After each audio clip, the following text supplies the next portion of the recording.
ફરી પાછો ઓલો જુનાગઢથી ઉછળતો આવ્યો છે કમલેશ જાદવ.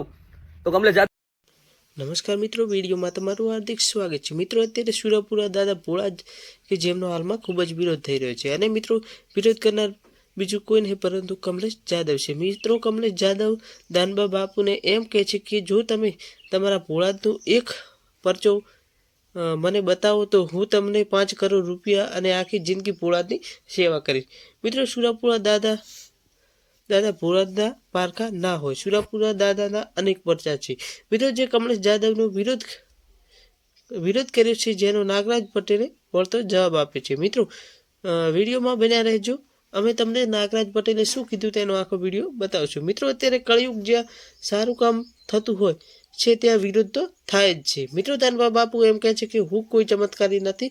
જો તમે ભોળાત પર શ્રદ્ધા અને વિશ્વાસ હોય તો જ દર્શન કરવા આવો. તો મિત્રો, આવો નાગરાજ પટેલે શું કીધું તે જાણો. જુનાગઢથી ઉછળતો આવ્યો છે કમલેશ જાદવ.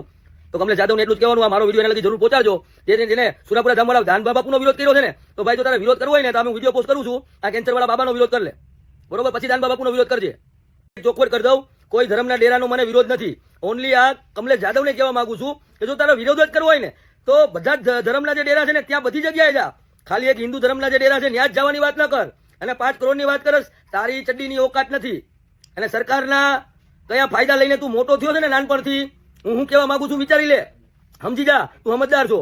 સરકારની કઈ સ્કીમનો ફાયદો લઈને તું મોટો થયો છો એ તને ખબર હોવી જોઈએ.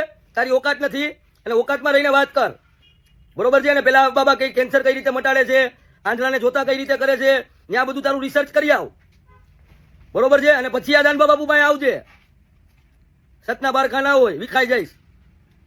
જય હિન્દ, વંદે માતરમ, જય સંવિધાન.